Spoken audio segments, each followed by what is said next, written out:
Hello, everyone, and welcome to Tarot Unicorns and Coffee New Moon in Taurus. This is one of our recurring moon events with me, Valorie Lewis, and the lovely astrologer, Robin Poole. I always want to call you an astronomer. Can you just go ahead and get that doctorate degree so I can call you? And the lovely Robin Poole. Excuse me. Pardon me for that.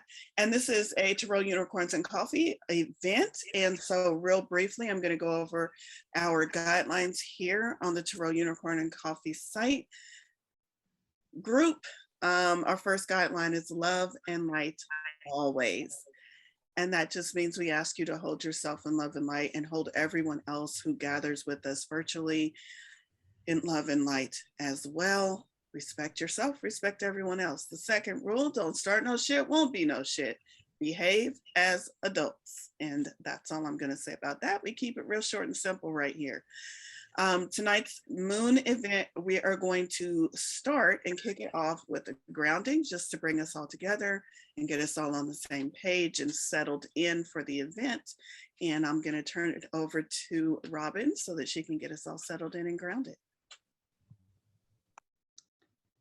Okay, all right. Thank you, everybody who joined us. I've got some new things I'm doing today, and as a result, I am feeling predictably jittery and panicky about change, which is so ironic because change is actually the theme of today's event. And I'm like, okay, Spirit is helping me experience this in an up close and personal sort of way. So I'm glad we are grounding. And I'm going to do something a little bit different, where we're actually in our grounding going to be bringing in the energy of the Taurus moon. So I invite you to participate in that. If you're excited about the Taurus moon, I consider the moon to be an aspect of divine love. There's nothing dangerous there. But if you decide you don't want to bring the moon's energy into your space or your body, I totally support you in doing what feels comfortable for you, because that's the other theme for today's event. Comfort, change, and security. And if you think those are on opposite ends of the spectrum, you're not the only one. So we're going to be talking about how to put those guys together. Okay, so I invite you to settle in with me. Maybe roll your neck around, loosen up your shoulders. We're gonna let any tension sort of drift away. If you have worries or cares that you think are important, you can visualize a basket at your feet and put them there and then pick them back up when you decide the event is over and you're ready to confront some of them again. But for the moment, let's just let our to-do list, our to-don't list, our we wish we were different list, let's let that slip away. We're just going to be here in the energy of taking some nice deep breaths, taking some space for ourselves. If you sense tension anywhere on your body, you can send a little healing pulse that way, let it drift away. And I invite you to ground yourself or center yourself however is comfortable for you. If that's sending down your energy through your feet into the ground like the roots of a tree. If it's letting your consciousness expand out to the horizon and connect with any natural elements around you, like the trees or the rocks or the river. If it's opening up the top of your head and sending your energy out into the stars, or maybe centering yourself in your heart. Or if you're like me and you need as much grounding and centering as possible, you might be doing all of the above. We'll just tune in to what's going on with us. If you feel some emotions, you can notice how you're feeling. Just give your body and yourself a little love to get centered. We're going to take some nice deep breaths and still our minds. Feel who you are, where you are. If this makes you anxious, it used to make me really anxious. You can soothe yourself and say it's perfectly okay to be embodied on this planet and you belong here. This is a safe and beautiful place for you to exist. And now what we're going to do, you can visualize the energy at the top of your head swirling in a clockwise direction. Or if you're left-handed, you might prefer counterclockwise, whichever direction is natural for you. And as you envision that energy swirling, I'm just going to imagine it kind of opening up a portal. You might think of it like a camera shutter that opens up in a clockwise or counterclockwise way. or maybe like the surface of a mirror where the mirror starts to swirl magically and then there's an opening. Whatever works for you. And I'm just going to invite the energies of the Taurus moon. So loving, stable, calm, gentle, natural, and beautiful, and grounded and centered. You can feel those energies coming in and soothing any parts of your mind that might be agitated or upset or worried or angry. We'll just let that whole soothing energy suffuse our bodies all the way down, shoulders, heart, your stomach, hips down into your legs, and create a beautiful, nurturing, healing, and soothing bubble for us. We're going to be doing a ritual later with the Taurus moon energy, so I'm just inviting her in now. And while you're settling into that beautiful cosmic energy, I just want to take a moment to thank the moon for being here and for helping us, and to thank any other positive energies, all you guys who are here in body today, anyone on the replay, any spirit guides or ancestors or power animals or other manifestations of spirit, the house spirits where all you guys are living, and the land spirits of the places that those edifices are built on. Thank you to all the positive energies who've come to make this beautiful experience for us. And I just want to remind you that if you're feeling any negative energies, or if anybody shows up in our group today who's not here for our highest good, we are all empowered to kick those out of our sovereign space to create the energy that we want to experience. So I'm just going to set the intention that we'll all learn something that's for our highest good here and leave with encouragement, inspiration, information for our trip, our journey forward, and that we won't take away any emotions or cords from anybody who's not for our highest good, or try to solve problems that aren't ours to solve, or carry burdens that aren't ours to carry. This is a safe space to open up, ask questions, to connect, and we'll all leave nourished and sustained for the next couple weeks. And I'm just going to give you guys a moment to set your own intention. Why are you here? What are you hoping to get out of this? And to ask silently or to yourself for any support you want in this experience. Don't forget to keep breathing.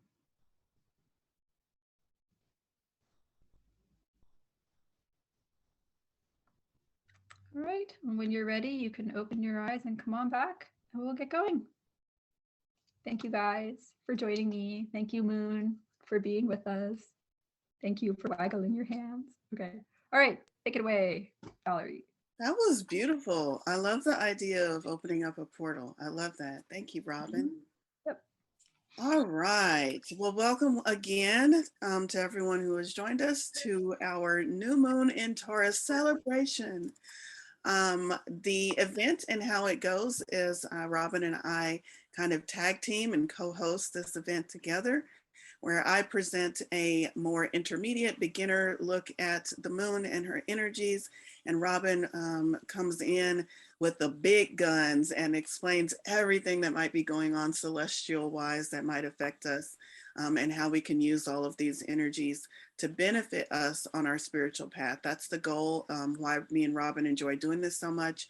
It's not just so that we know about what's going on, but so that we can pull that into our daily lives, our spiritual lives, and make use of the energies in a way that can benefit and uplift us the most. So we have a portion, both of us present a portion where we talk about the energies and what's present. And then we go into presenting portions on rituals or activities.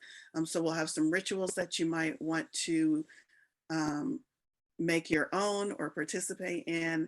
And I will present some activities that you might want to use to work more closely with Taurus New Moon energies in your life. So with that being said, we will go ahead and get into it. I will kick it off by starting my screen share here. Hope everyone can see that. Awesome, new moon. So we have the new moon in Taurus, and we also have a partial solar eclipse happening. So we'll be talking about all of those events. And what I am going to start out with, as I was going over all of the information and the energies that would be available to us during this new moon, it started to remind me of the story of Pomona, which is the goddess of plenty. I have an oracle deck here that tells her story. And so I'm just going to start with a little story time and tell her story, and you will see how it ties into this event and new moon and Taurus energy. So Pomona, goddess of plenty, I'm going to read straight from the book. According to ancient Roman myth, the beautiful nymph Pomona cherished her garden above everything else. From the first rays of pale dawn to the rich gold of the setting sun, the exquisite Pomona nurtured every plant within her domain. Her fair hand always seemed to be holding a silver pruning knife, which she used to gently tend to her plants. She cut back one tree to allow sunlight to filter through to another. She reduced one branch to energize the whole plant, to send its precious energy in a better, more fruitful direction. She prepared the soil diligently so that the seeds she planted would grow with ease and the resulting fruits would be full of goodness. Pomona lavished her love upon each and every plant in her garden. She watched for signs of rot or drought and tried to remedy the imbalance in natural ways. No plant ever became stifled and none grew too large, all flourished. Pomona lived and worked alone.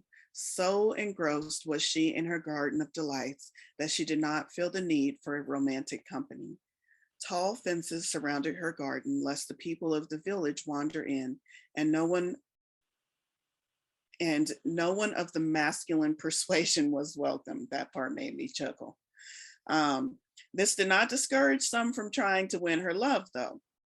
Gods, fauns, and satyrs all tried to gain Pomona's attention, but failed miserably. The goddess Venus may have been able to influence others, but she couldn't influence Pomona. A god called Vertumnus, I believe, was one of the many who watched the nymph from outside her gates and fell deeply in love with her. No matter how he tried, winning her seemed impossible. And so he decided that he would disguise himself in various forms he thought would appeal to her, to learn more about her and seriously woo her. Through this shape-shifting, he learned that Pomona feared being in a couple mainly because she thought that it would cause her to leave her garden. Happily, Vertumnus revealed himself and promised his love. And when they worked together, they created an even more plentiful garden. So the story and the goddess Pomona reminds us that we have unlimited plenty in our lives and in the natural world, and that we need to cultivate and care for it. In both the literal and figurative sense, we can stifle growth if we do not choose to prune back the unnecessary things in our lives. For most of us, there are always some aspects of our lives that we would like to change. These things may take the form of an outdated belief, a bad habit, a damaging pattern, or just plain and simple fear. Pomona was certain her garden would suffer should she have a partner. But once she was able to let go of that idea, she made room for a partner and a more fruitful garden.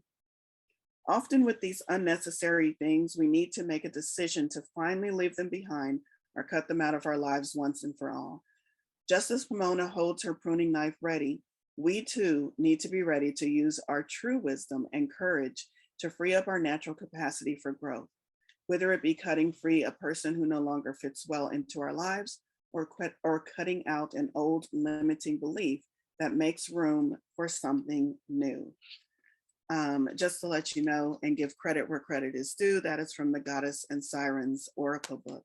So I feel that that story is very fitting, and you will see why when we get into discussing the energies and what's going on with our new moon. So let's just keep going, but please keep the story of Goddess Pomona and what is necessary to have a fruitful and abundant garden in your mind as we go on and move forward. So this new moon in Taurus, you can think of a new moon, much like Pomona, as planting a new crop. And ask yourself, what will you plant? What type of plants or intentions, if you will, would you like to set your sights on, set your focus on? What are you trying to manifest? What is going into your new garden? That should say new garden. I thought I changed the sign. It should say new garden. What's going into your new garden? So that's new moon energy. And then let's talk about this Taurus energy. So as we talk about the new moon being our new garden, how can Taurus energies benefit our new garden? What effect will this Taurus energy have on our new garden as we move forward? And you can think of this Taurus energy as watering our garden and how it can help and benefit that garden. So we're going to be talking about Taurus vibes. We're also going to be talking about this new eclipse energy. I shouldn't say new eclipse. It's a new cycle of eclipses that we're moving into a Taurus Scorpio eclipse season. And so this is going to be, I believe, the first. Is this the first of the Taurus Scorpio eclipses, Robin, or the second? I believe that there was one last fall, like last October or was. Started it off, but that was 6 months ago. And then now we're heading into several in a row. So this is, I would say the cycle is ramping up. Yeah. Okay. Yeah. Thank you. So with the eclipse energies, we're also going to ask ourselves as we think about this new garden that we're going to plant with this new moon, setting our new intentions, how can these eclipse energies also affect our garden? And then I do believe that takes us to the end. One moment, let me just see. Yes, so that's all I have there on the slides. Let me go ahead and stop that. So that was just an overview of what we're going to talk about today.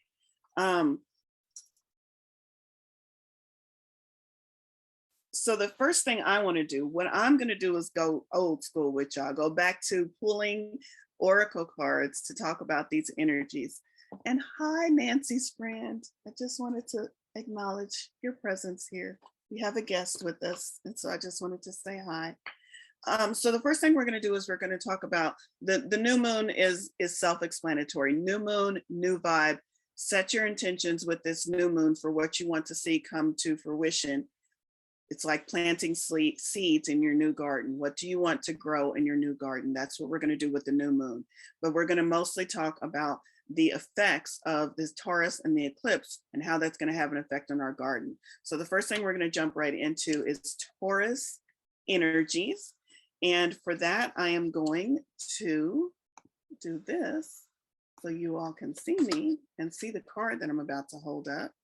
This is the Taurus card for my Zodiac Oracle deck. I just thought it was a really cool image.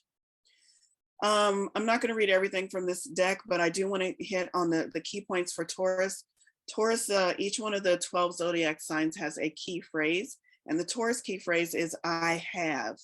I have. And I have indicates that there is plenty of abundance around for you, and it's asking you for it's asking you to look around and ask yourself, what do I have and how can I best invest it? So that might be a question that you want to ask yourself in order to work more closely with these Taurus energies. Taurus is also a earth sign. It is a fixed sign. So we're talking very grounded earth energy.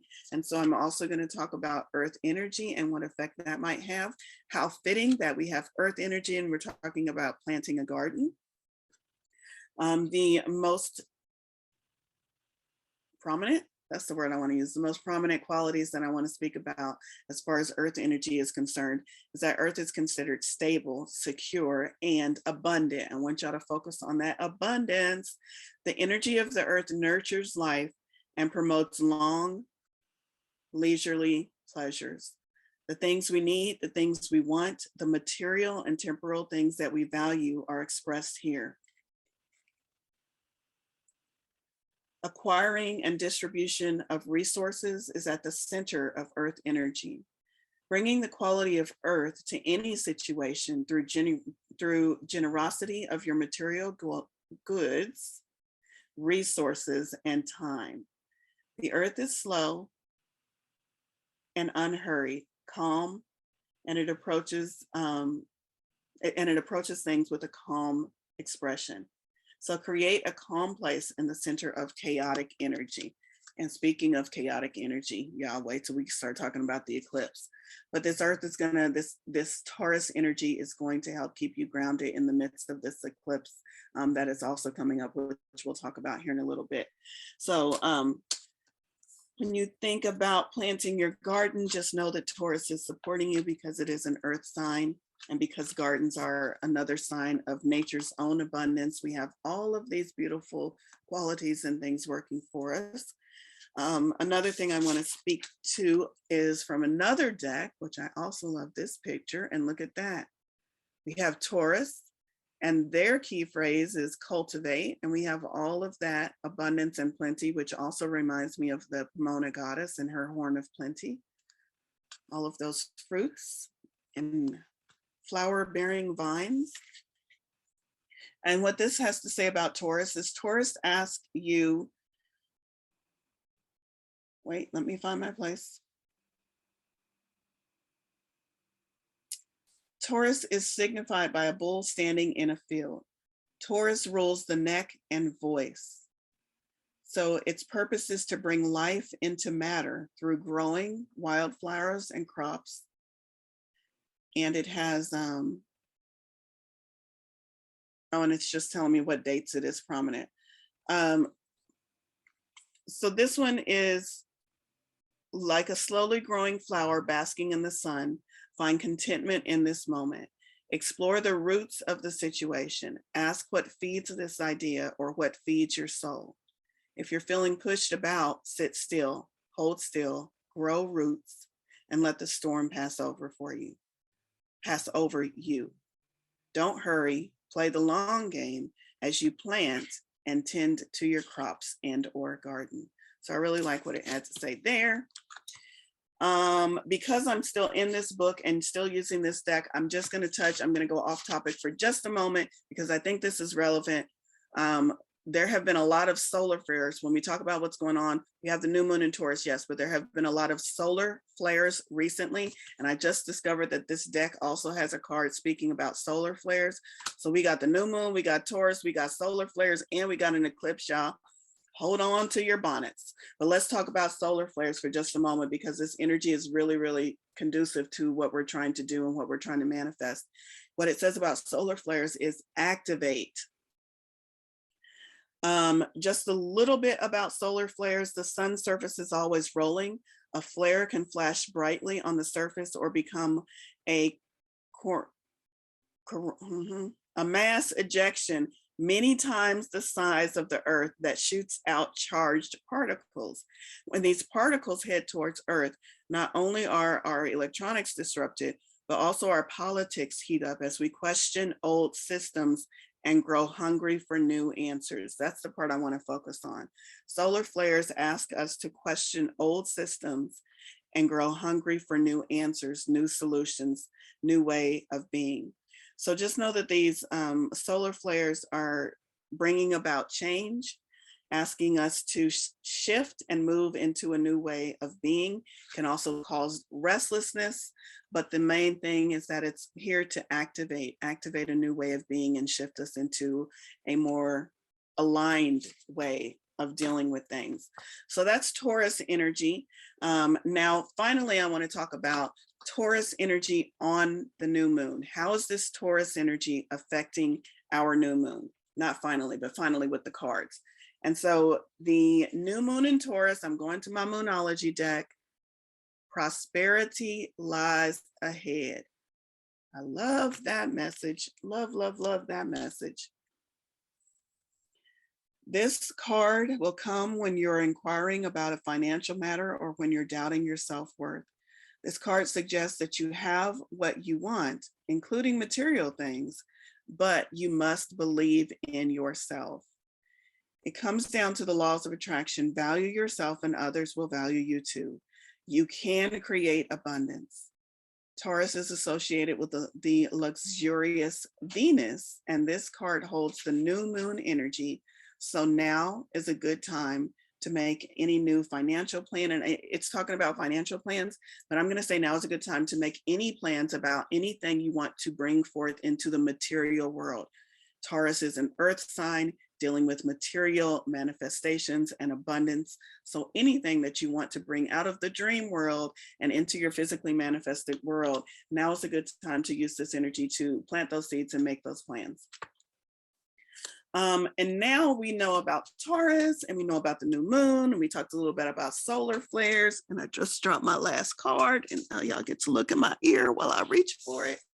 And now we're going to shift, and we're going to talk about how is this new moon eclipse affecting the gardens that we're planting and the intentions that we're wanting to bring about. So the new moon eclipse, the first thing I'm going to do, if I can find my page again that I had bookmarked and I just lost, y'all hang with me. Hang with Valorie while she figures her life out. That would be a long time to wait. That's not happening anytime soon. Let me find it. Okay, hold on. New moon eclipse. Expect powerful change, y'all. Change, change, and change. But we have so many helpers. So the solar eclipse is going, yes, partial solar eclipse is going to bring about change. But because it's happening in the sign of Taurus, we have a lot of help because we have that very strong, grounded, plant your feet in the ground Taurus energy that's going to help us to be able to withstand and weather that change. So we have some things working for us. If you want affirmation that you can achieve your dreams and get the desired outcome in the situation you're thinking about, then this is it. This is the card or the time of new beginnings, and there are powerful energies at work. This is talking about eclipse energies. Be prepared. It could be quite a ride, and events now could even be jarring or uncomfortable if you were unaware, but that's why we're making y'all aware so y'all don't get jarred and uncomfortable. Any new directions you take will almost always lead somewhere better than where you are at the moment. Whatever is happening now is happening for a reason that you'll appreciate later on. A new portal is opening up, and all you have to do is have the courage to forget about the past and move through it. You are being put back on the right path, and there is nothing to fear. So I really like that message, how this card talks about the new moon eclipse, but I want to talk to you a little bit more about eclipse energies. This is coming from a web article I found. So we're moving into the Taurus Scorpio season. And what that means is we will have either our solar eclipses and our lunar eclipses as they cycle back and forth between solar and lunar eclipses over the next, well, throughout most of 2022, will only alternate between Taurus and Scorpio. We'll have an eclipse in one or the other sign for most of 2022. So what does that mean when we're balancing between Taurus and Scorpio energies for these eclipses? Well, we already talked about eclipses was a great moment of change, energy of change. Taurus and Scorpio, these energies working, they're opposite each other on the chart, but working together. It says, this quote is from the webpage, something is trying to plant roots in our life and bring in a new chapter of beauty, wealth, stability, and growth, but not without something else buried deep beneath the surface being let go, released, or left behind. So Taurus is about planting, and Scorpio is about even deeper than that. What's going on even deeper? Scorpio is about Scorpios love to dig deep and get beneath the surface. So we have excellent. I mean, when you think about it in gardening terms, I'm not a gardener, but when you think about it in gardening terms, if we're just planting stuff in the soil and crossing our fingers and doing all the right things and hoping that it grows, sometimes it does and sometimes it doesn't. But when we take the time to dig into that soil, dig deep into that soil, are there bedrock or are there other root systems that might be interfering with what I'm trying to plant? What's below the surface? Maybe I need to do a sample on my soil. When we go deep, then we really ensure that whatever we're planting at a higher level really has a chance to prosper and find the abundance that we're seeking. So that's how both of these energies work together, with the Taurus being the planting and the Scorpio being, let's get really, really deep and make sure that whatever we plant on this level has an actual excellent chance, because we're taking both of those factors into consideration when we do this. So that's the Taurus Scorpio dynamic in planting terms. I have one other thing that I wanted to mention, and I think I've kind of touched on it, how the eclipse is a time of change. Let's just say change in big capital letters, red print with an exclamation point at the end. But because we're starting it in Taurus, we have the benefit of that strong grounded energy to help us weather the change. I think there was one other thing I wanted to mention. I'm just skimming my notes. One moment. There was a really cool quote in here and I can't find it. So I must have been lying. It must have been sources like, well, I guess you didn't need to say it then, did you, Valorie? I'm just going to read this quote straight from the article.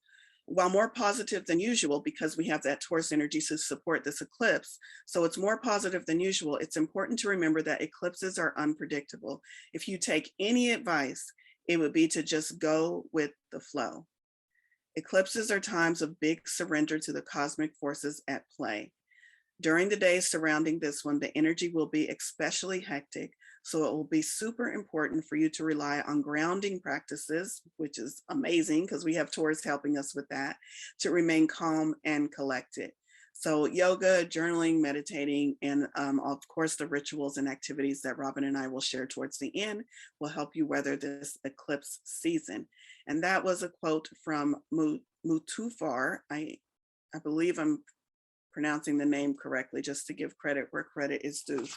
So that's what I have to say about how all of these effects will benefit you as you plant your garden and set your intentions under this new moon to move towards a new season of abundance and growth and change. And with that, I'm going to turn it over to Robin. Well, that was great, Valorie. And I want to congratulate you on your gardening analogies. I love gardening. When I lived in North Carolina, I had a garden of almost a half an acre. And everything you say is exactly true, which is it's really great and fun to go to the plant store, pick up a seed pack and plant a zillion plants, but that you'll be much more successful if you actually plant a little bit less, but work on the soil to get the right nutrients and take out any rocks and roots and things like that. So I think you got that down. I wanted to mention before we dive into this that I taught a class for this very meetup group on eclipse energies, and the replay is on Valerie's YouTube channel. So I'm going to put that link in the chat. And if you guys want a walkthrough primer on how to look at your own astrology chart and then figure out how the eclipse energies are going to affect you, I would refer you to the class. Valorie, is the chat open? I'm going to open it now. Okay. Thank you for that. And Robin, I wanted to say something real quick because my memory, I cannot remember if I said it at the beginning. We have a special announcement at the end. So I'm going to ask everyone to please, please, please stay to the end if you possibly can. We have a super exciting and special announcement. You guys are going to love it. And also a special offer. So please stay to the end. Okay. All right, great. Okay, yeah, so everything, I thought what Valorie said, as always, was amazing. I will mention that there's one other big thing going on right now, in addition to, if you need even more, in addition to the Taurus eclipse and the presence of Uranus there and the solar flares, we are also just coming off of the Neptune-Jupiter conjunction in Pisces, which is a huge deal. It happens once every 156 years. So you just live through it. It's not going to happen again in your lifetime. But it is historically over time associated with major seismic shifts in human culture. So the last one that happened was in 1856, right before the American Civil War. which kind of kicked off a whole season of civil wars in countries all over the place. And it's associated with things like Nero burning Rome and the adoption of the Babylonian calendar, and which gave us the word Sabbath. So it influenced the Judeo-Christian calendar all the way up till today. The poet Sappho of Lesbos was exiled, which jump-started her poetry career. I think it was like 600 BC. Anyway, it's a long time. So the Jupiter-Neptune conjunction in Pisces is typically one of these, like, people are looking to level up their spirituality and their sense of meaning. And I don't think it's a coincidence that this is happening right in COVID season for all of us, which has really caused a lot of us to look around and ask what types of meaning we have here. So we're all living through a huge moment in history, astrologically, which you can see as having the ripple effects in the regular world. I also am experiencing these ripple effects, and I injured my back and shoulder and about a week and a half ago. And this is actually the first time I've sat up for more than about 20 minutes in like a week and a half. I basically spent a week and a half in bed. And the upshot of that is that I don't have my normal long, colorful slide deck all put together, which is why I'm having my own set of mini panic attacks. So I've got a couple slides, and we're going to have sort of a Q&A today, something that's a little bit different. I see something in the chat. It's asking if we can copy. Can you make it so we can copy the link, please? I put my link to the astrology class. I don't know if there's some setting in the chat. You can also go to Valerie's astrology, Goddess with an Attitude YouTube channel. And if you just search for Eclipse, go to Goddess with an Attitude and search for Eclipse, it will come right up and you can see it. Okay, all right, thank you. Oh, thank you, Valerie, I appreciate that. Okay, so I do have a couple slides, but they're just not very big. I wanted to ask a question, because some things, thank you, Sonia, I appreciate that. Some things important in this season. How many people associate destruction with being destroyed? You just raise your hand if you associate destruction with being destroyed. Sort of. Okay, I got a couple side-by-side hands. Yeah. So we're having a major mindset shift today. Welcome to the mindset shift, and also going forward. And this occasion for me, oh, sorry, I'll just do this. I'll tell you in just a second. This was occasioned for me by going to a really remarkable location about 6 hours east of here in Eastern Oregon. This is the town of Fossil.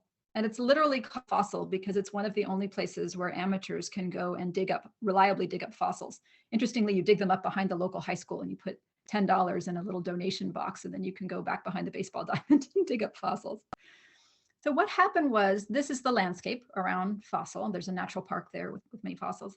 This was like a lush forest and sort of jungle, primeval. It had miniature horses. It had the earliest fossil of a rhinoceros that's ever been found was found here. This is in Eastern Oregon.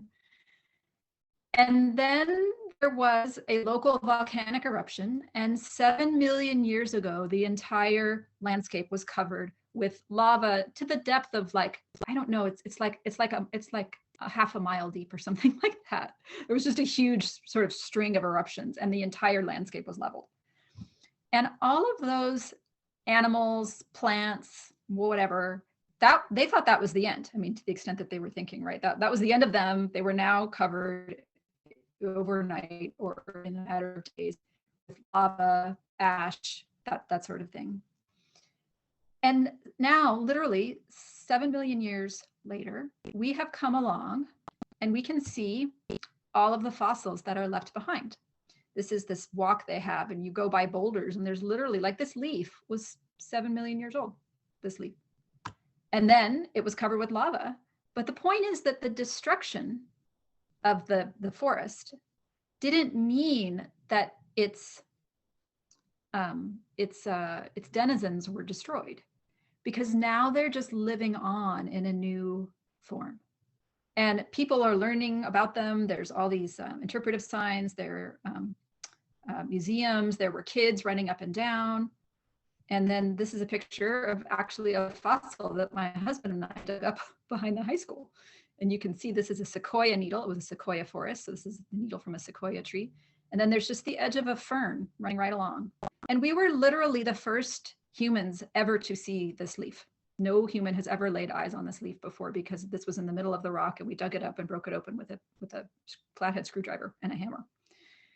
And it comes back. And so I wanted to give this example because as humans, you know, we are often resistant to change, and we fear change, and we are afraid that things are going to be destroyed. And this goes back to, you know, old times where, you know, you're worried about your food system, or, you know, the Vikings were going to come and raid your village. And a lot of change was kind of bad, especially sudden change. But I think, you know, apropos of this Jupiter-Neptune conjunction, right? Like, how are we leveling up? What are we looking for in a new way of thinking things? This idea that disruptions can actually make you more secure is a huge mindset shift. So I just want to ask you all to take a moment. You can take a nice deep breath, maybe put your hand on your chest. Close your eyes, connect with your inner self, and just ask, how do I really feel about disruption and change? Is part of me excited? Is part of me eager for something new? Or maybe you're like, man, it's about time. I really need some change. Or is there part of you, and maybe it's an and is there part of you that's like, I don't know what's coming next? Where are we headed? Maybe everything's not perfect now, but at least I've got a job, or I've got a roof over my head. I've got food on the table.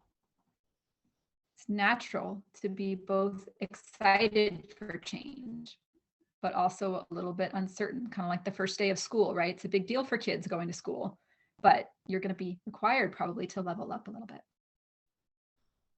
So once you've thought about that, you've gotten in touch with your feelings about change, search your inner self and ask, is there any place in my life where I'm really ready for change? What kind of change would I like to actually get ahead of here instead of letting it blindside me? And you can especially think of change that's related to those themes Valorie was mentioning. What would I like to plant? What would I like to build? How would I like to feel more comfortable and secure? Am I chasing money because I think that's going to make me secure? And if so, is that making me happy?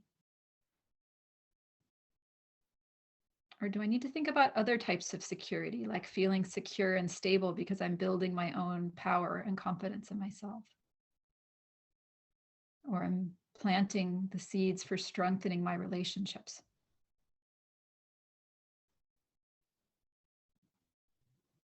Part of the eclipse, what eclipses do in our lives, is they shake up the stuff that we are not voluntarily letting go of.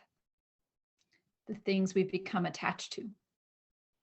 The security blankets that we're ready to outgrow, but we're too afraid to throw away. Those habits, that rut that you're just stuck in because that's the way you always do it. And it's a low energy state because you don't have to think about what you eat for breakfast every morning. It's the same thing.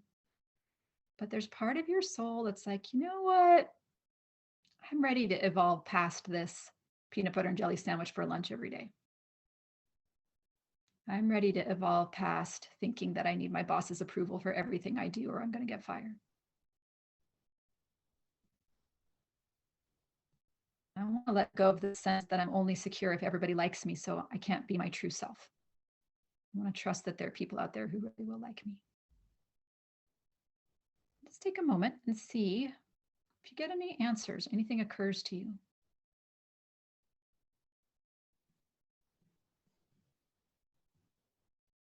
What's that area that's ready for change that this eclipse season might be shaking up?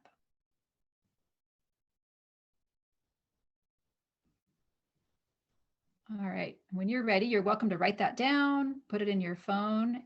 If anybody wants to stake a public claim to what they want to change, they can go ahead and put that in the chat. And if somebody could put something in the chat for me, you can put my name. I heard a voice that said, you have to like yourself a whole lot more. So I think I need to change, stop being so hard on myself, stop criticizing myself to succeed. So if somebody can just put that in the chat for me. What are you guys thinking that you would really like to get ahead of changing that will ultimately help you be more secure and happy in the long run? And Valorie, if you want to read to me, if anybody has put any comments in, I'm totally open. Love to hear. Yes. Someone wants to change their relationship with money. Someone Ooh. else would like to change their mindset, specifically saying, I know the divine will take care of me, but I still worry. Ooh.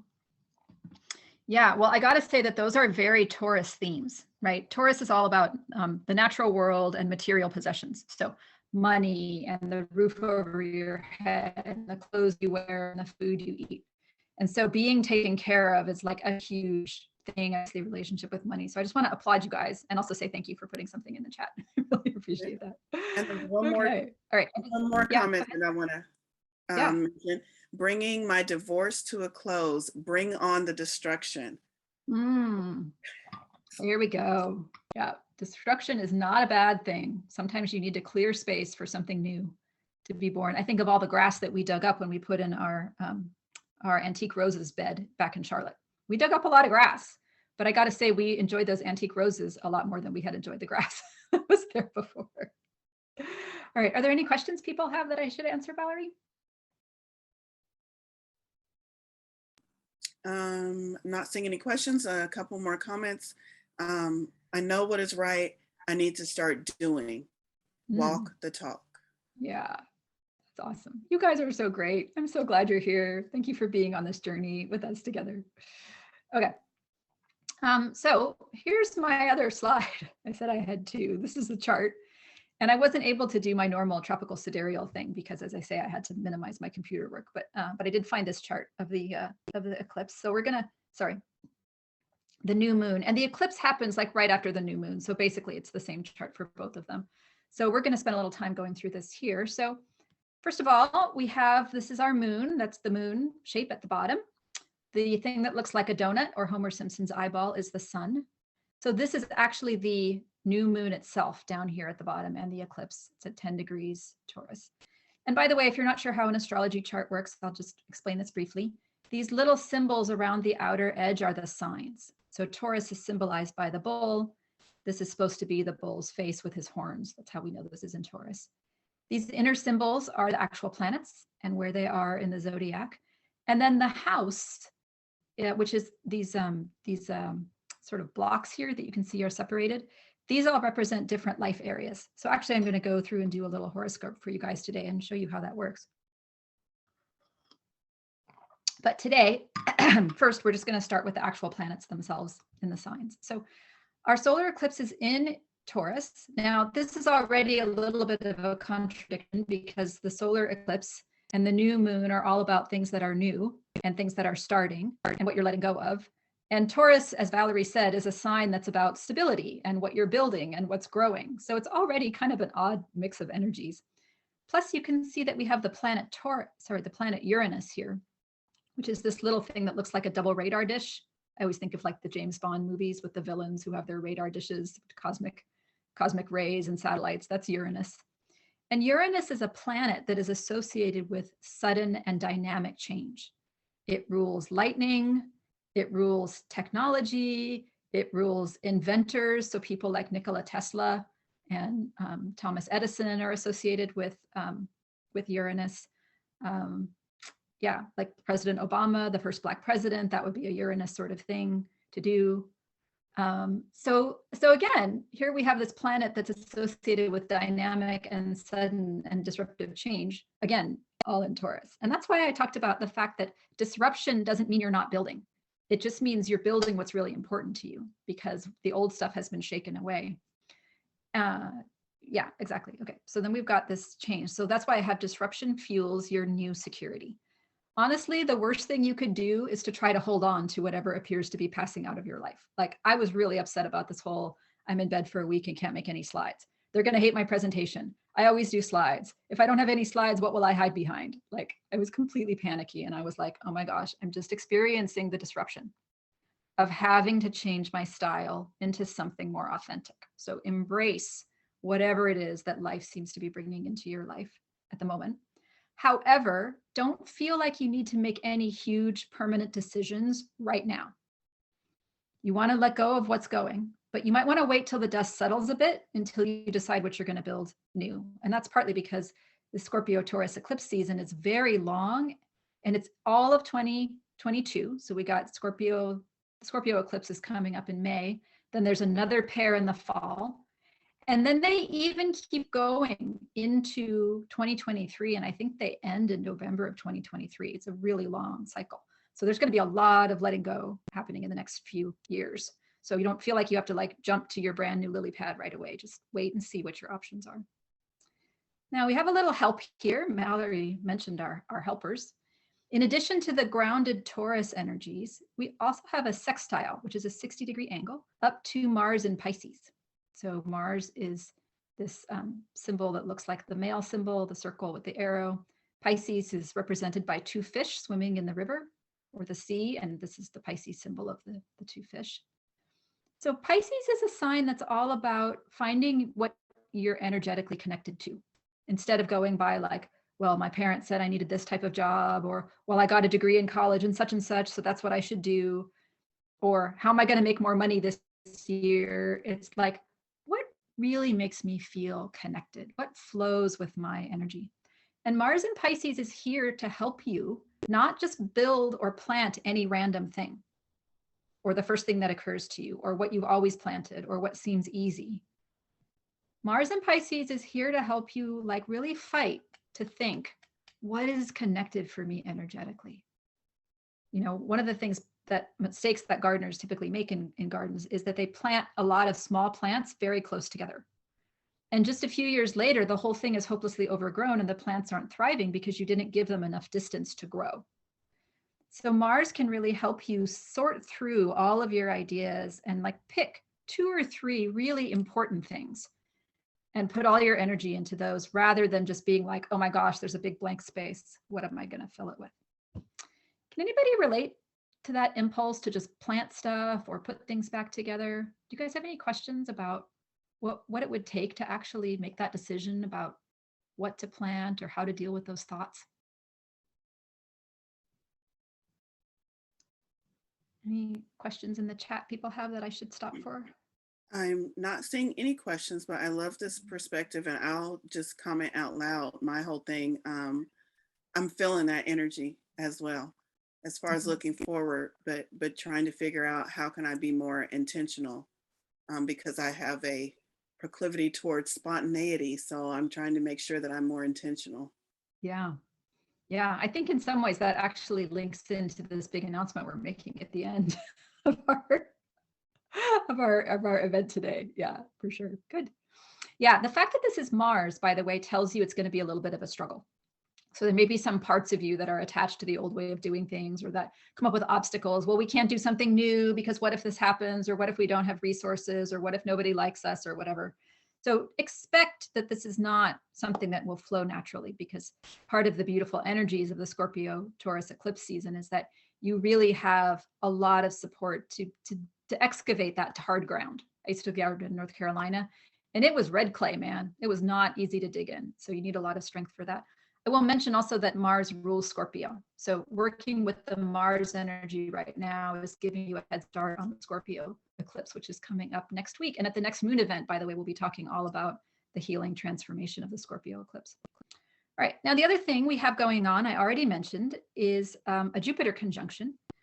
And this time we've got Jupiter-Venus. Now the Jupiter-Neptune conjunction happened, I think it was 16 days ago. So it's still with us. Like the energy of that conjunction is huge, and it's going to be with us for a long time. But right now, when we get to the new moon on the 30th, you're going to have a Jupiter-Venus conjunction, which is really great. Jupiter and Venus are the most positive planets in the zodiac, and Pisces is a very like free-flowing sign. So my keywords here were abundant cosmic connection enhances your relationships and creativity. You might get some kind of out there experiences. You might get some, astral travel, or hearing interesting voices. But in general, whatever happens with the Jupiter-Venus conjunction here is going to bring in a lot of a lot of enhancing your energy in terms of what you put out in the world, in terms of how you interact with other people. It should be a beautiful and free-flowing time. The one caveat with that is that Venus loves to enjoy herself. In the Roman world, Venus was in charge of the everyday wine that regular people drank on the street. And Jupiter loves to indulge and expand horizons. And Jupiter was in charge of the sacred wine, which was a better wine, but it was also a stronger wine and got you drunk faster. So the combination of Jupiter and Venus in Pisces, which is not a sign that is very good with boundaries at all, can make you feel like very expansive. And so enjoy that, have a great meal, lounge in your bubble bath, take a road trip this weekend, like all that stuff. But don't like spend too much money on a designer handbag and then regret it later, right? Don't overindulge in good food and good wine. Don't mortgage your house because you're going to take a month-long cruise to the Aegean. So enjoy that beautiful, abundant energy, but don't let it run away with you because it can be kind of a lot. And then there's one more thing that's happening, which is interesting, which is not actually on this. I don't have a slide thingy for it, but I will mention it, which is Pluto, which is this kind of odd looking thing with the cross and then the circle and the semicircle at the top here, is stationing retrograde. And Pluto is a planet of deep and powerful transformation. So that goes with our Scorpio eclipse theme coming up. But retrograde Pluto is really about digging deep. And so that's the other helper that we've got in the sky here, is that this Pluto retrograde is really going to help you unearth your deep power, your deep gifts. And it might be things that you buried. Pluto's associated with the underworld. It's a chthonic planet. It might be things that, you had the great gift as a kid, but somebody made you feel like it was weird or stupid or impractical. And so you buried it. Or you were very powerful and then you attracted people who were jealous and tried to squash you. So you squashed your own power. It's time to dig that stuff up. Dig up whatever is really deeply powerful and transformative for you. And so when Valorie said, "Oh, it's a coming, hold on to your bonnets," I flashed on the scene from Dorothy in The Wizard of Oz, where the tornado comes along and all of a sudden she's transported to this magical place, but it's beset with challenges. But that's where Dorothy learns to uncover her power. She learns what an amazing person she is and all of her abilities, and she acquires these people who support her. That's where we're headed, my friends, with the Jupiter-Neptune conjunction, and now Pisces, with Venus, with the Pluto retrograde, with the Scorpio-Taurus eclipse season, with Uranus. We are headed to the magical land of Oz, where you discover who you really are and dig much deeper in terms of accessing your own personal power through the challenges. So, like Dorothy, make sure you have comfortable clothes and that you have everything you need to survive there. It's a time for self-care. And then don't worry if sometimes things are a little bit wacky, they will coalesce. But step into that, uncovering your own personal power. All right, any thoughts or questions? We do have a question. I'll throw it out there, but I think you might cover it during the horoscope section. The question is, if you have Taurus with Mars in the 8th house, how does that affect me? Okay, so I will answer this one question because we are going to go through this in the horoscope and just as a demo for people. What I don't want to do is get into answering questions about everybody's individual charts. So if you have a question about your individual chart, we may be able to have time for that at the end, or you can always email me and I'll give you my email at the end of all of this to do that. So basically what we're going to talk about is exactly this. This is the horoscope section now, and that is, how does it affect you in each of the houses? So if you have it in the 8th house, the 8th house is a house of shadow work, taboo subjects, digging deep to heal what's inside of you. And so that's where these eclipse themes are likely to show up for you. You might uncover some childhood trauma. You might have a difficult confrontation with somebody from your past or a family member that really helps you reevaluate how you see yourself. You might discover something about yourself that you're like, wow, that's kind of kinky, or, oh, that's not really very socially acceptable about me. And then you have to come and confront those things that are coming up for you. And then if you have another planet, like if you have it with Mars, then those Mars themes will come in as well. So if you have it with Mars is always the obstacles that you like put in your own way, but then you get stronger from overcoming them. So for example, if you're having a confrontation with a family member, maybe you're the one who started it. And you look back and you're like, yeah, it was my fault we had that fight. Or maybe if you discover something about yourself, you might struggle with that. You might be like, I don't know if I like this about myself. I don't know if I want to accept this as part of my identity or who I am. So the overtones of the planet then come in to however this eclipse energies are showing up in your life. Yeah, that's a great question. And as I say, if we have more time at the end, I can talk to people about their individual charts. Were there anybody else? Any other questions before I do the horoscope part of things? Nope, that's it for questions. Okay, thank you for asking that question, whoever asked it. I really appreciate that. So what I'm going to do now is go through how this will affect you based on your sun sign. And this also will hold true for you for your ascendant. Your ascendant is the Eastern horizon at the moment of your birth. And if you pull up a chart like on astro.com, or this is astroseek.com, astro-seek.com, it's labeled on the left side with the letters like AC or ASC. And the reason I mentioned that you can do either one is that not everybody knows what their ascendant is, but almost everybody knows their sun sign. And in the ancient world, actually, you would have had two different charts, one that was according to your sun sign, and then one that was according to your ascendant. So they both work. So I'm going to start with Aries here. That's our one on the left. So if you have an Aries sun or an Aries ascendant, this Taurus energy is in your second house. So the one with your sun or your ascendant, we count that as the first house. That's your identity. And the second house, do you see how we're counting counterclockwise? So that would be the first one. Then Taurus is the second house.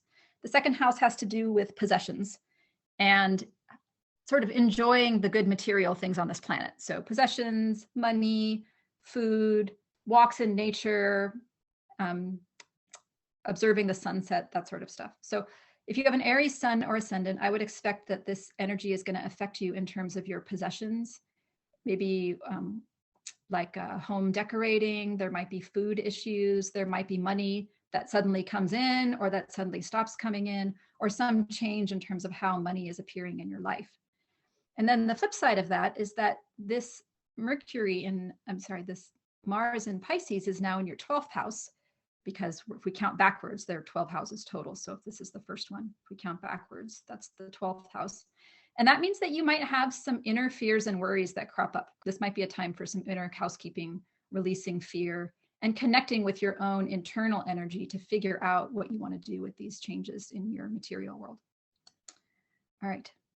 Did that make sense in terms of that delineation? Does anybody have a question about how I put that together?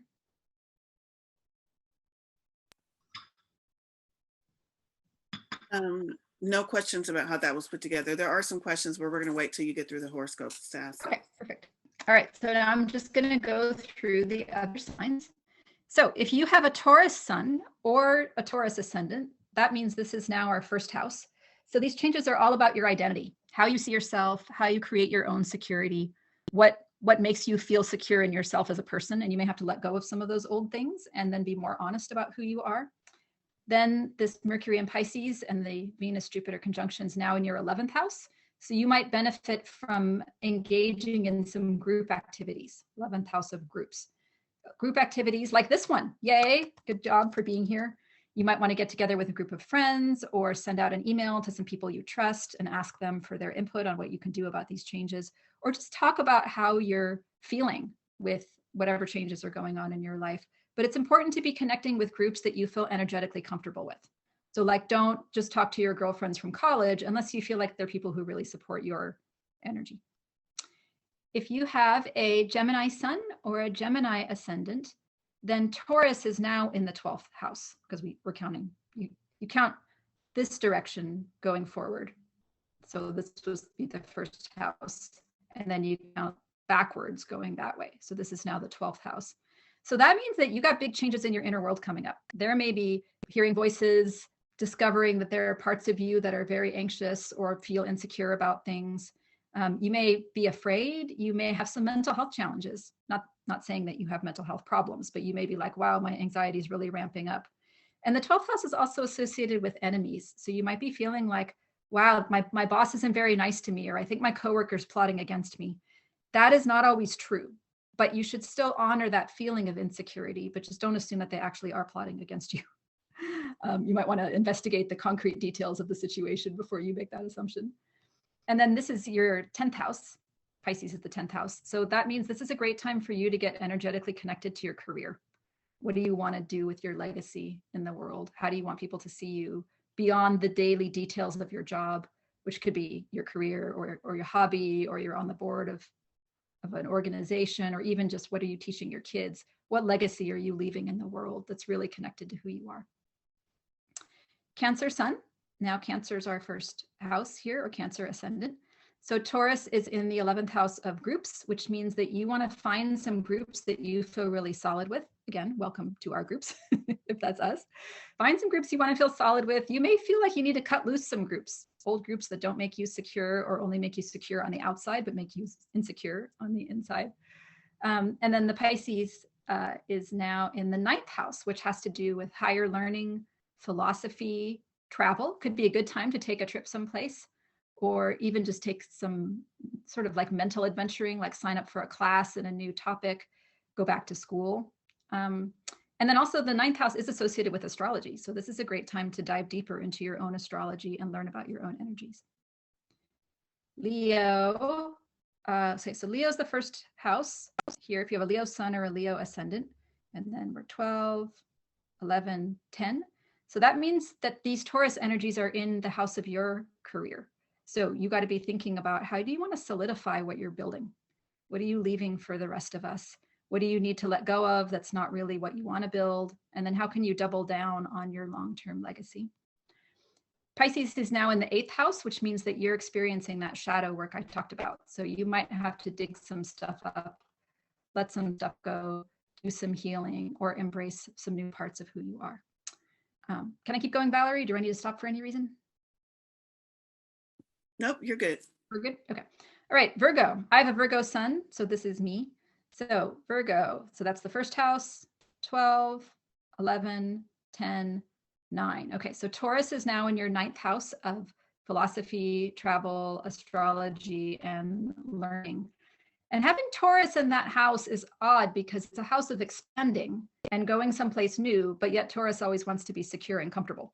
So this is a time for you to expand your horizons, but you should think carefully about picking horizons where you're going to really be secure and going there. So you don't have to like push yourself way out of your comfort zone and do some crazy thing, but judiciously think, what would I like to learn? What would I like to experience? What would I like to see that's new in my life? And then let's see, 1, 12. Wait, oh no, we're doing, sorry, we're doing Virgo. I'm like, wait a second. Okay, so this is the 9th house. So Pisces is now in your 7th house, which basically means that it's a house of relationships. So this is a great time to dive into a deeper energetic connection with your partner. If you do one-on-one work in your career, building a relationship with your spirit guides would be amazing at this time. They love that. But whatever it is, it's got to be the right energy for you. So search through your Rolodex and figure out, who would you like to connect more deeply with, and go after those people. Okay, Libra. So if Libra is our first house, if you have a Libra sun or a Libra ascendant, that means Libra, so that's 1, 12, 11, 10, 9. So Taurus is now in your 8th house. So that's that shadow work house again. That's the letting go. That's the digging deep. And again, that's a challenging house for Taurus, because Taurus often doesn't want to confront things that make it uncomfortable. So you might want to take some baby steps, right? Just peel back the corner of the rug and see what's been swept under there. But do like plenty of self-care. You might be better at this if you go for a walk in nature or sit with a pet on your lap, something to soothe yourself while you confront these deep changes that are coming for you. And Pisces is in your 6th house of work and daily activities. So this is a great time to evaluate whatever you do with your day, your job, if you're taking care of kids, if you're retired, and ask, is what I'm doing with my day really in connection with who I am? Or do I want to change some of these daily habits? Do I want to make time for meditation and prayer in the morning? Do I want to delegate some of those jobs that I really don't feel connected to, so I have more time to do what excites and energizes me? So get out of your daily work rut and start thinking about making some changes in those areas. For Scorpio, so if we've got a Scorpio sun here, that means Taurus is in your 7th house. And that means that you need to find greater security in your one-on-one relationships. So if there's people who don't make you secure, it might be time to minimize those relationships or speak up and change some of the things. Or maybe you can think of some people who actually really do make you secure and comfortable, and you want to seek them out in more detail. And then Pisces is in the house of your joy, hobbies, creativity. So this is a great time to have some fun. Don't worry about making everything right. Don't worry about what you're good at. Don't worry about what your mom praised you for when you were a kid. Just figure out what is fun and enjoyable for you. And if that's dancing naked in the backyard at midnight, you know, within reason, that just came to me for some reason, but, you know, be sensible. But the point is, just go for it and connect with that inner child that wants to just enjoy life. Sagittarius, I know we have a couple of Sagittarius suns here, if you have a Sagittarius ascendant. So this is now the 6th house. Okay, this is now the 6th house. So that means you need to figure out what is going to really help you plant and build in a secure way in your daily work habits. I know Sagittarius love to have like big picture vision. I have a bunch of Sagittarius energy. So it's always fun to dream and think of new things, but rein yourself in here and be like, all right, what do I do with my day? Am I putting effort into those 2 or 3 plants that are really going to make my garden amazing? How can I avoid getting scattered? And is there anything that makes me insecure or uncomfortable that I've been avoiding that I need to find a way to be able to do as part of my regular routine? And then you got Pisces in the 4th house, which has to do with home and family. So it might be a time to create a deeper energetic connection with your family. We often have family members who we kind of tolerate, but we don't really like them. Maybe you can find something that you both love to do and go to the baseball game together, or work in the yard, or go thrift store shopping, or maybe you have grandkids and you tend to fall into the, or your own kids, and you tend to fall into the realm of like instructing them and guiding them and being a teacher. And it might be time just to start enjoying them and really connecting with who they are. This next one is Capricorn. If you have a Capricorn sun or a Capricorn ascendant, then 1, 2, 3. Okay, so now Taurus is in your 5th house. And that means it's time for you to become more comfortable and secure in having fun. I gotta say, Capricorns, this is a crucial thing for you. I've got a couple Capricorns in my family and I love them, but they are not, Capricorn energy is very practical and solid, and it's not always the most fun energy.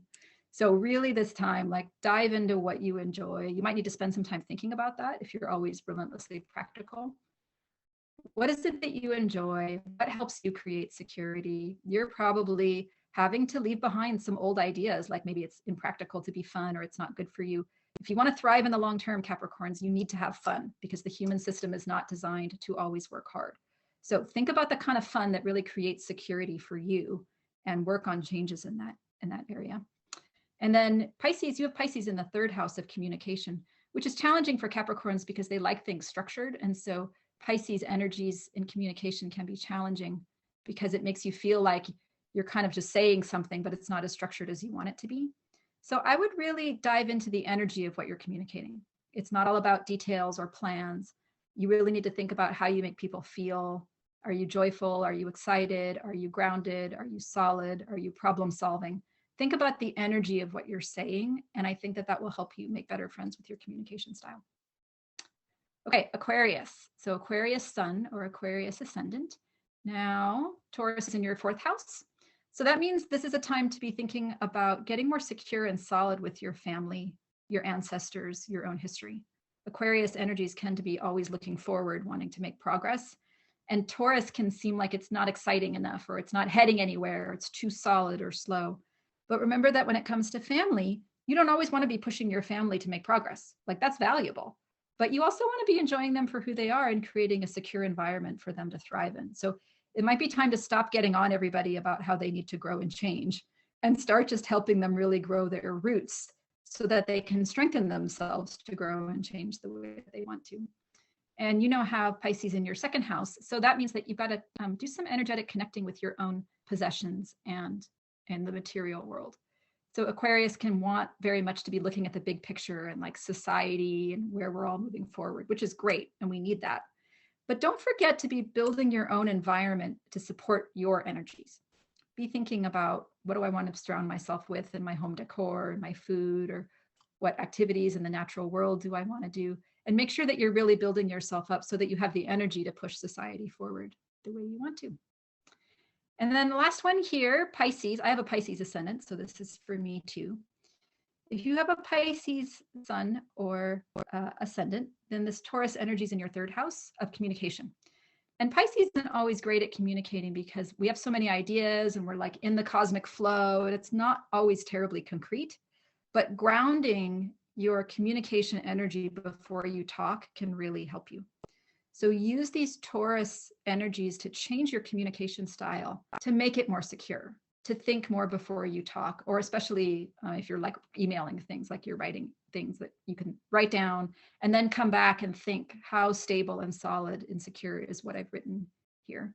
And then the other thing is that Pisces get criticized a lot because sometimes they're hard to understand, or they're criticized as like too flowy or not practical or too disorganized, or Pisces can never show up on time. And it's really important for you to be grounded and stable in the value of your own sort of mental and communication style. And if you want to become more grounded and stable and reread your drafts, you can, but don't criticize your natural way of doing things. And then, of course, for you, all this Pisces energy is in your first house. So there's probably big identity changes going on here, a real sense of like discovering who you are, which, as I say, is a challenge for me as a Pisces, because I grew up in this hyper scientific household and my Pisces energies were criticized a lot because they weren't practical and grounded, and I didn't have evidence for everything I was experiencing. So it's really important to see that those Pisces energies are super needed in our world. And obviously the conjunction in Pisces is telling us that you are a crucial part of up-leveling our sort of spiritual identity on this planet. So don't let doubt or the desire to just withdraw from what's uncomfortable keep you from making the contribution that you want to make in our society and being the beautiful person that your Pisces energy makes you. Phew! Wow, I went all the way around. Okay, I know that was a lot. Does anybody have a question they want to ask, or we can hold some till later if Valorie deems that appropriate? That was amazing. I didn't see any questions specifically over the horoscope. There were a lot of comments, so I think it was very greatly enjoyed and appreciated. There was a question about eclipse energy. Let me find it. The question was, I'm not seeing it. Oh, there it is. Do eclipse energies make the changes and destruction one decides to make easier? So I would say that that is true as long as the changes that you are trying to make are aligned for your highest good. So, for example, I was a tutor for 25 years, and I had to stop because of some health problems. So we're in between income sources right now. I really want to make a change where I instantly have $10,000 a month in income. The eclipse energies are not going to make that happen because my spirit guides are telling me that I need to grow as an individual before I can create a new income source for myself. So the eclipse energies are going to make my goal of growing as an individual easier, but they don't just like allow you to manifest whatever you want, because they are strongly aligned with manifesting whatever is for your highest good.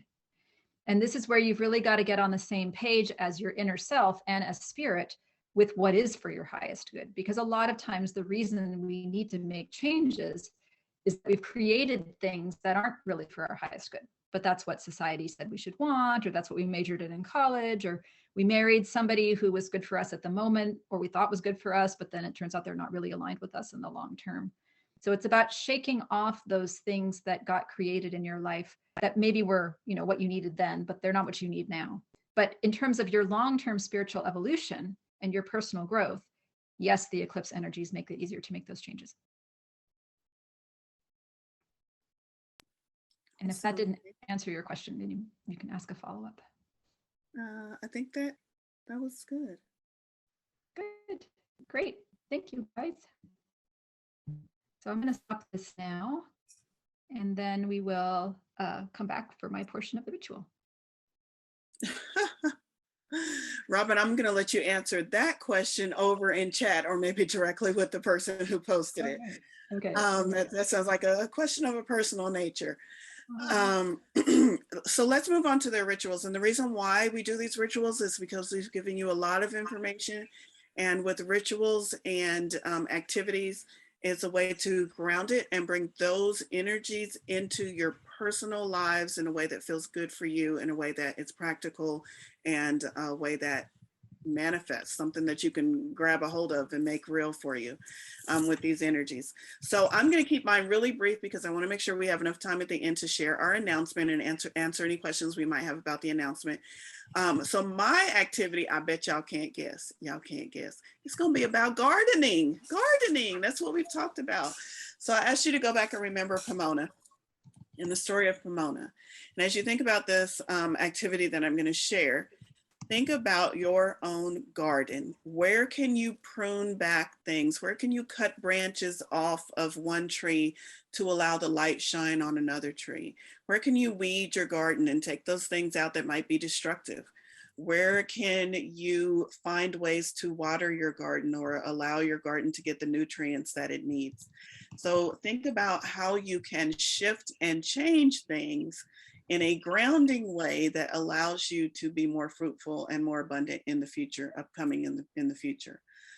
So as we think about gardening, my activity is to garden. It's that simple. I try to keep it real simple for y'all to garden. Start a garden if you can. Now, I know if you have two brown thumbs like me, you don't have a green thumb anywhere. And I have literal brown thumbs, y'all, but also I can't grow shit. If you have two brown thumbs and you can't grow shit, I'm going to ask you to still.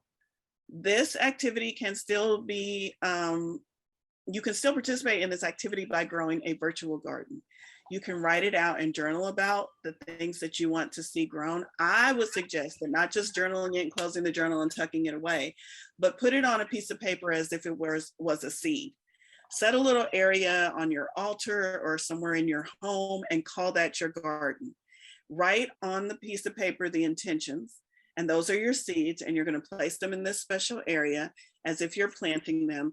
And then for the next couple of weeks, or even again, we can talk about new moon to full moon as this cycle, or we can talk about this eclipse to the next eclipse as a cycle, or we can talk about this new moon to the next time it's a full moon in Taurus as a cycle. However long you need to help these, to help your garden grow.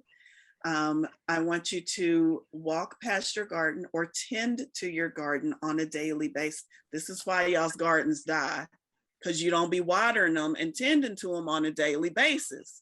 So for this activity, tend to your garden on a daily basis by not just setting your intentions and setting your seeds in the ground, but by paying attention to them. Walk by them, shower them with love and appreciation. Ask the divine love and light to come in and filter through you and shine on your garden. And you do that by asking your spirit guides, what do I need to know about my garden today? So just keep that in the forefront in a virtual sense.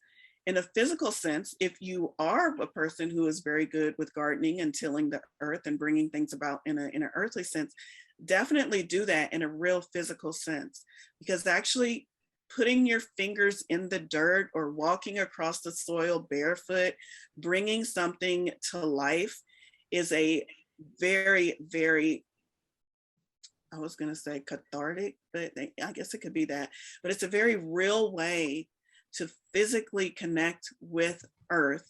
And by connecting with Earth, you are connecting with this Taurus energy, because Taurus energy is all about a fixed Earth sign. So you can use this in a virtual way, indoors, and in a practical, real sense way outdoors, or you can pick whichever one works for you.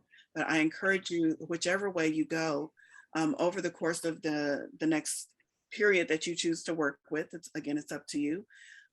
If you want to do it by moon phase or by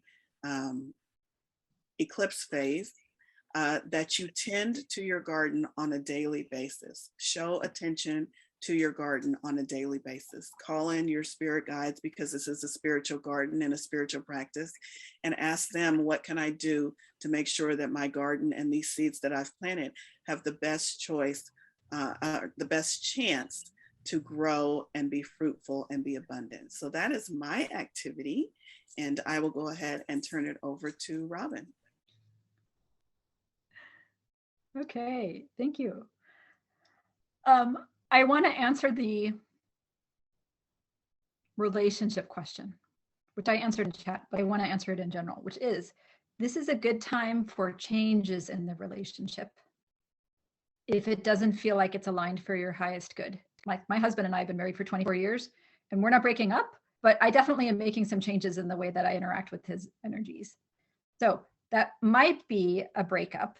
If you're like, look, I think this is toxic, this is not for my best energies, or if something happens and the decision is made for you, quote unquote, eclipses are great for decisions made for you, like me. Oh, we're just going to decide that Robin's going to spend a week and a half in bed because that's what she really needs. So, you know, you don't always have a choice. But that is a great time to reevaluate relationships and think, how can I create the right type of stability? Like I used to just be like, oh, if my husband gets mad, that's really bad. So I'll create comfort and stability by not making him mad. But that's not very empowering to me, right? So like I decided to create a new type of comfort and stability by realizing that his anger wasn't really directed at me, and that I could just wait out the anger. And then once he was finished being angry, we could actually have a discussion about it, which is what he wanted anyway. He didn't want the anger to like prevent me from expressing myself.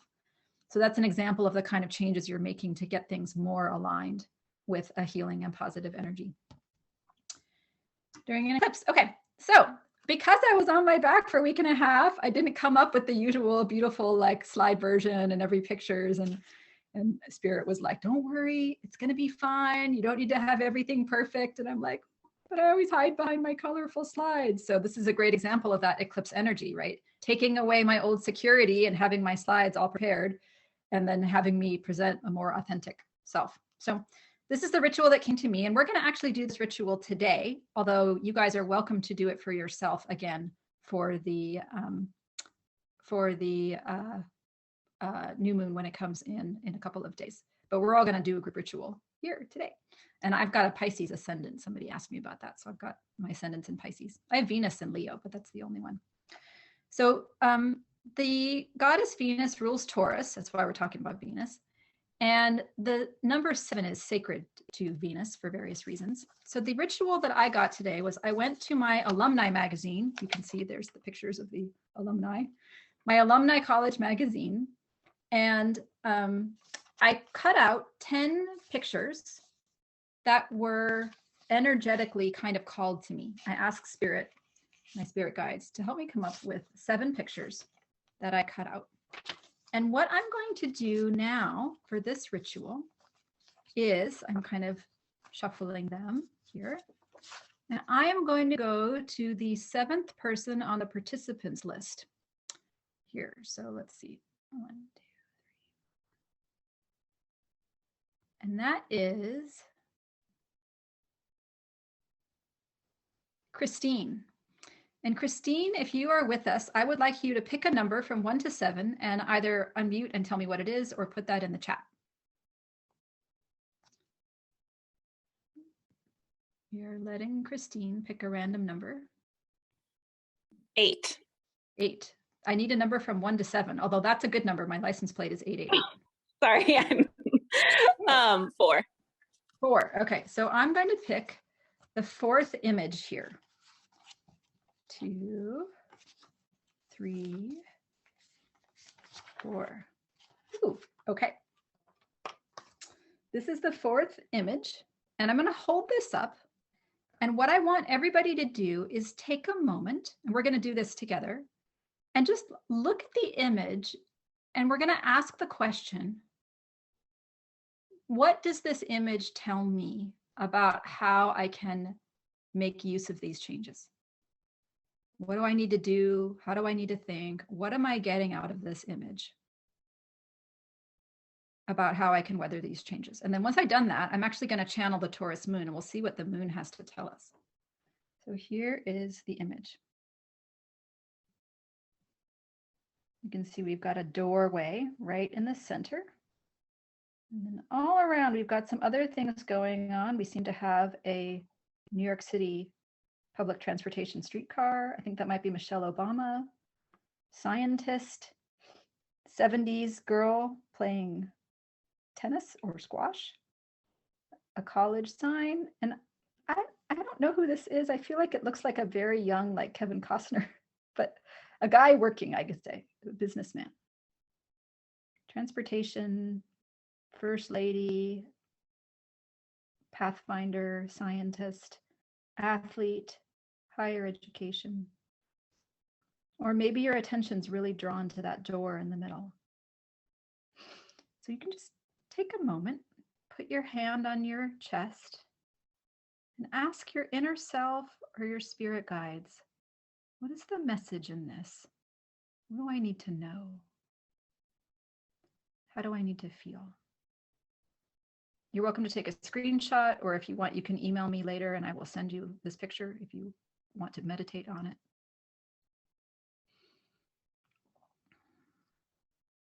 Ah, New Jersey Transit, somebody identifies it. Thank you. So that's a train car.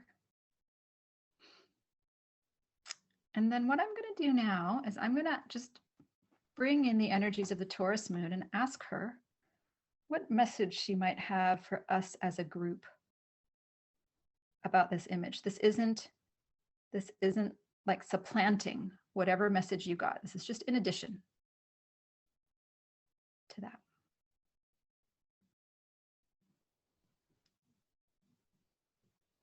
She says, I am here for you, my darlings.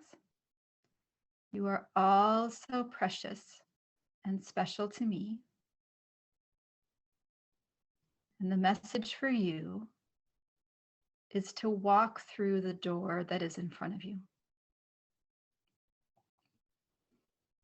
Don't get distracted by all the things around you that are not for your highest good or don't support your best energy. And trust me that I am waiting for you on the other side to hold your hand, to love you, to protect you, and to draw you into the new promised land full of beautiful plants and gardens and fruits and nature for you to enjoy. I can't wait for you guys to join me there. And I love you all very, very deeply. And I thank you for inviting me to your gathering today. And now I see her giving every one of you guys a kiss on the top of your head. Me too. And waving goodbye. Thank you, Moon. Thank you for coming to visit us and giving us your wisdom. All right, I'll just leave this up for one more time and you can think, what does that mean for you to walk through the door that's in front of you? And what are you looking forward to experiencing on the other side? You feel into that.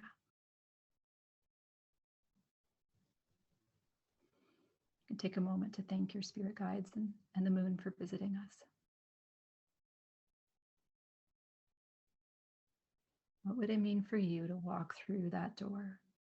How do you want your life to change as a result? How would your life change as a result?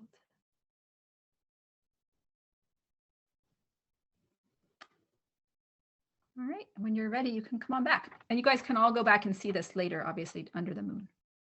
It does look a little bit like Newton. Okay, that was the ritual for this moment. And as I say, you should feel free to use your own source of images and do this ritual for yourself when the moon comes around. Anybody have any questions or any thoughts?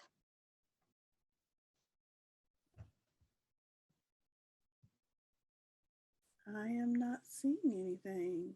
Okay.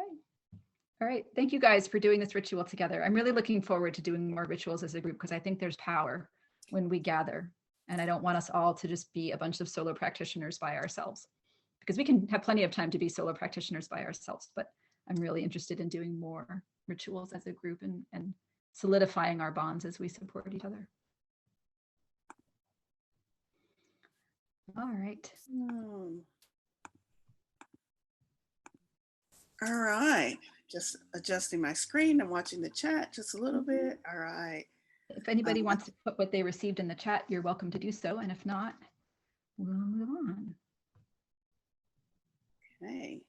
Ooh, I'm getting companionship. That's what's awaiting for me on the other side. Ooh, I know, I need that. I like it. I like it. That's what I'm getting. Okay, put that in the chat.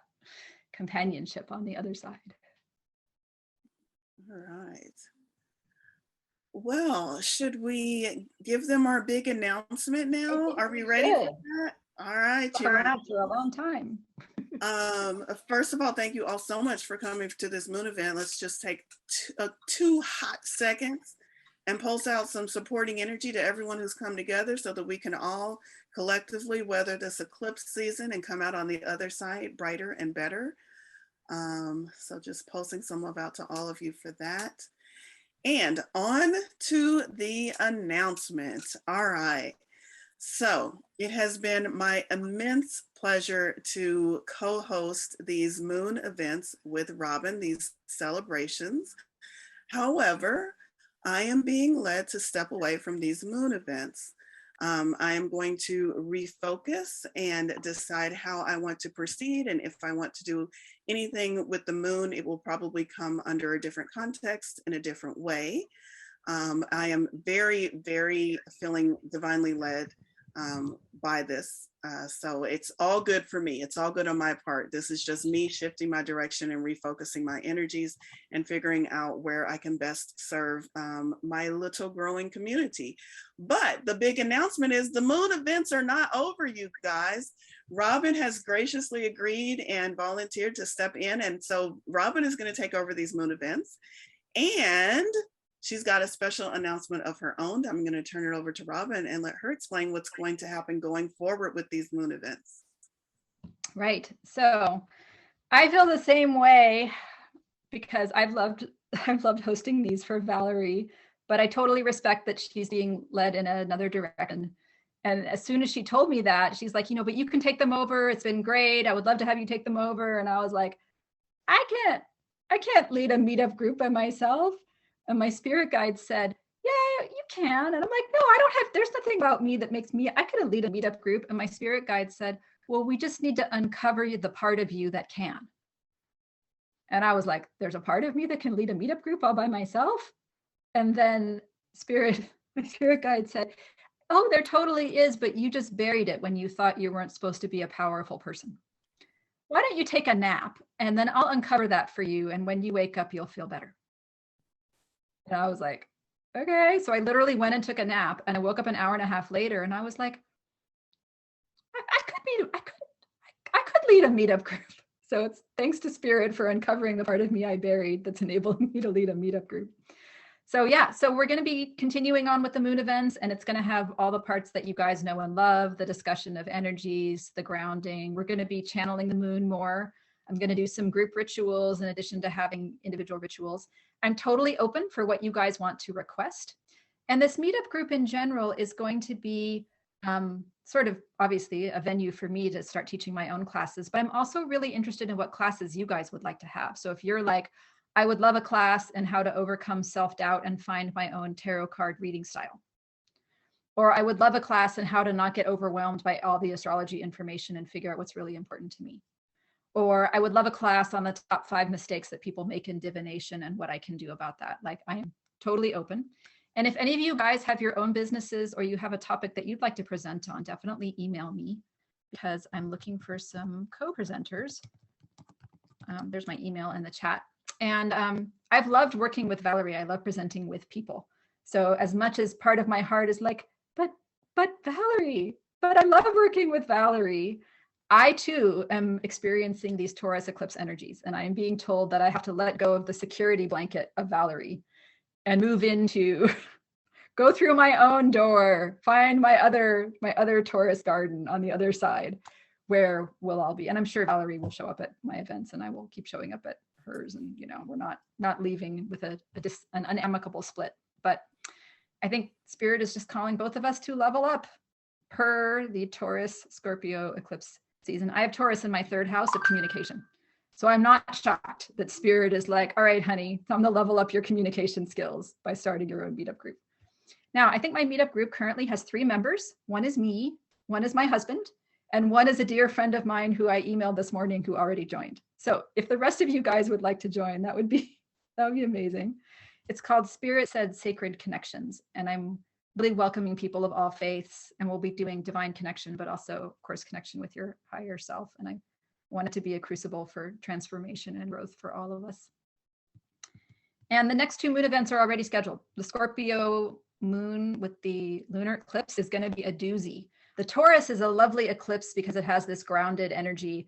The Scorpio is where we're really going to need each other because it can get real with Scorpio and it's going on for a long time. And then the Gemini moon event, which is about finding your divine connection, is also coming up. So there's the link one more time, or you can also search for Spirit Said Sacred Connection. And I hope you guys will join me there. I'm excited and terrified. I'm excitified about what we're going to experience going forward. Go join it now. We're not gonna hope. I'm gonna tell y'all, go join the group now. We are going to support Robin, and don't just join it. Tell all your friends, post about it, talk about it. Yay, we've got people joining already. And I want to say this is just me stepping away from the events, not me stepping away from the moon. You will, for a brief period of time, be able to find the events I'm going to do. We've agreed to do them as partnered events. So even though it's going to be hosted under Robin's own event, you'll still be able to figure out where they are if you forget, by looking at the Tarot Unicorns and Coffee calendar and seeing it listed as a partnered event. But that will be going away. So I strongly suggest you join Robin's group so that you can keep up to date, not just on the moon events, but on everything that she's doing. And I'm absolutely going to join some of those moon events.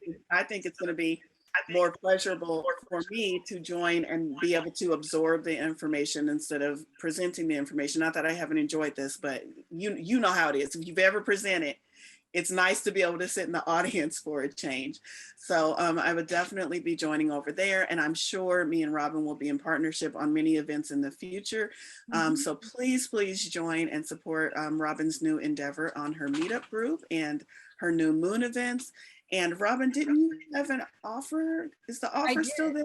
Yeah. I did, yes, exactly. So one thing that I'm going to do is that for every moon event that we do, I'm going to be giving away a free reading to a lucky participant who's there. So just by coming, I'm going to do a random number generator and give away a free, and I might do a Lenormand card reading, or I might do an astrology reading, depending on who that is. That's right.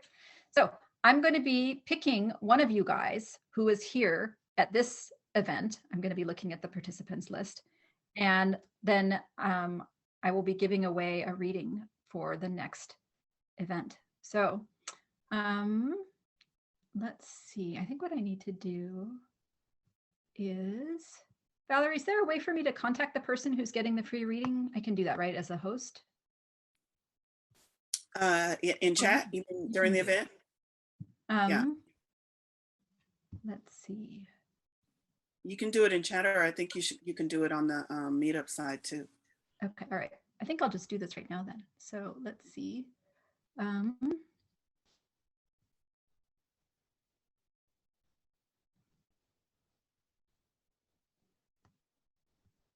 Oh, it's Elizabeth. Elizabeth Valerio. You are the winner for my random thing. Look at that excitement. I love it. Okay, so at the next event, I will give you the reading. And if you can't come to the next event, then just let me know and we'll set up a separate time.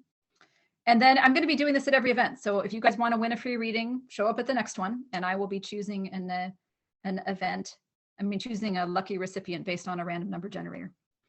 And then you'll have a chance to win your own free reading for lunar energies, or it's kind of like an ask a single question reading. What is that one area of life? Or you can also, next time, if Elizabeth wants to ask how the Scorpio energies are affecting her, we can take a look at her astrology chart. So, right.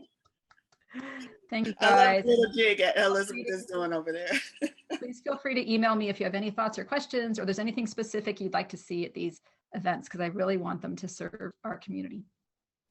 Yes, awesome. All right, well, thank you all so much. This has been wonderful. It's a little bit bittersweet that this is my last moon event that I'm hosting, well, at least last one in this format. I have appreciated your support and these events so much, and working with Robin so much. So thank you all, and we will see you on the other side, so to speak. Isn't that how the cool kids say it? Yeah, I'm not cool. I just try to be cool. All right, thank you, everyone. And